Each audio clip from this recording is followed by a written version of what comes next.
Let me tell you a story. It's about a mission that was a complete and utter failure, but somehow it became one of the most successful failures in all of history. It's a story of incredible ambition, of unimaginable disaster, and it really pushes the absolute limit of what humans can endure. So let's go back to 1914. You've got Sir Ernest Shackleton and his 28-man crew, and they have this goal, this plan that is just audacious, even by today's standards. They wanted to be the first people to ever cross the entire Antarctic continent on foot, a coast-to-coast trek across the most hostile place on Earth. Yeah, but Antarctica had other ideas. Before they even got a chance to set foot on the continent, their ship, the Endurance, gets hopelessly stuck in the frozen Weddell Sea. And for months, all they could do was watch as the immense pressure of the pack ice slowly and just violently crush their only connection to the outside world. And that right there, that's the heart of this whole thing. They are completely marooned on a floating sheet of ice. They have no radio, no way to call for help, and they're over 1,000 kilometers from the nearest person. So, the question is, how in the world did every single one of them survive? Okay, so to really get how insane their survival was, you first have to understand what they were trying to do in the first place. This was what they called the heroic age of exploration, and crossing Antarctica was seen as the last great prize in exploration. So here was the plan. Sail into the Weddell Sea, land a small party, and then march for nearly 3,000 kilometers across the polar ice cap, right over the South Pole. Another ship was supposed to be waiting for them on the other side. We're talking about a 120-day journey on foot. And remember, there's no GPS, no satellite phones, no modern gear whatsoever. The thing is, the trouble started almost right away. At their last stop, a whaling station on South Georgia Island, the seasoned sailors there warned Shackleton. They told him the ice conditions in the Weddell Sea were the worst they'd seen in years. But he decided to push on anyway. You know, this wasn't some sudden shipwreck. This was a slow, agonizing death of a ship. For 9 long months, the crew was trapped on the ship while the ship itself was trapped in the ice. They could only sit and listen as the ship's timbers groaned and splintered under the pressure, until finally it just slipped beneath the ice and was gone for good. With the ship gone, the original mission was obviously over.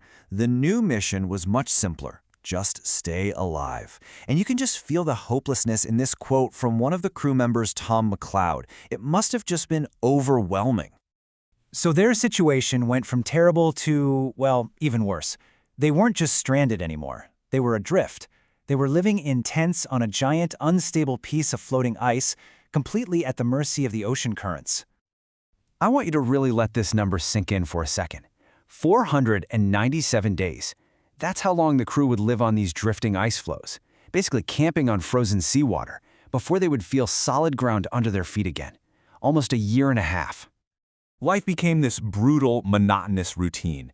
They were completely cut off from the world, hunting seals and penguins to survive, and they had to endure months of 24-hour darkness during the polar winter, with a constant fear that the ice under their tents could just split apart at any moment. But this is where Shackleton's genius as a leader really came out. He knew the biggest threat wasn't the cold or starvation. It was despair. He kept his men alive by fighting a war on hopelessness, enforcing strict routines, organizing football games on the ice, just making sure every single man felt like he was essential to the group's survival.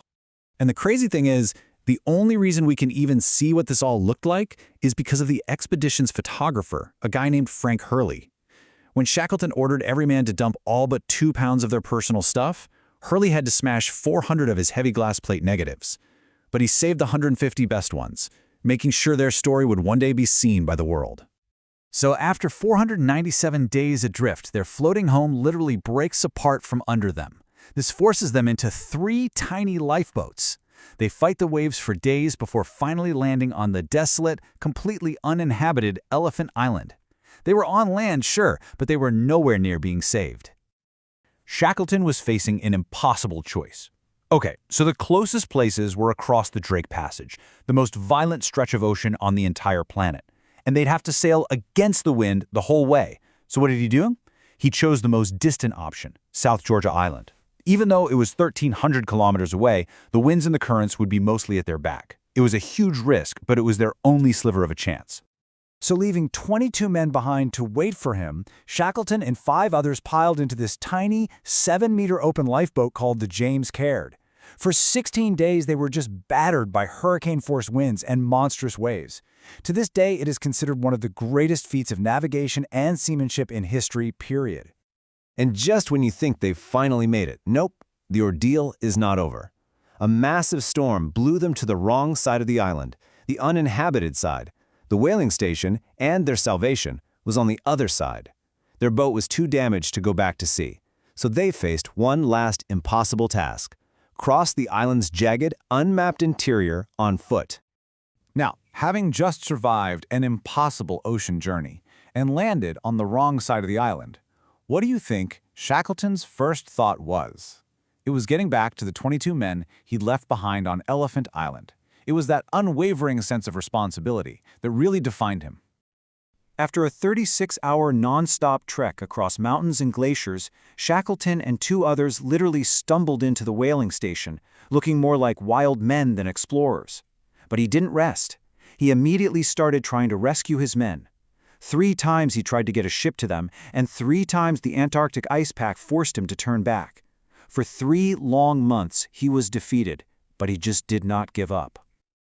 So you have to wonder, what about the men waiting back on Elephant Island? For 4 months they waited, living under 2 overturned lifeboats. But their faith in Shackleton, it never wavered. Every single morning, their leader, Frank Wild, would give the same exact order.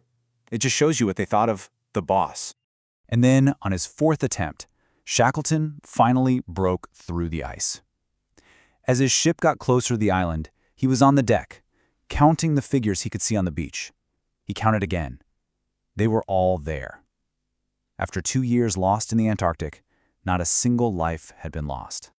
And get this, the story doesn't even end there.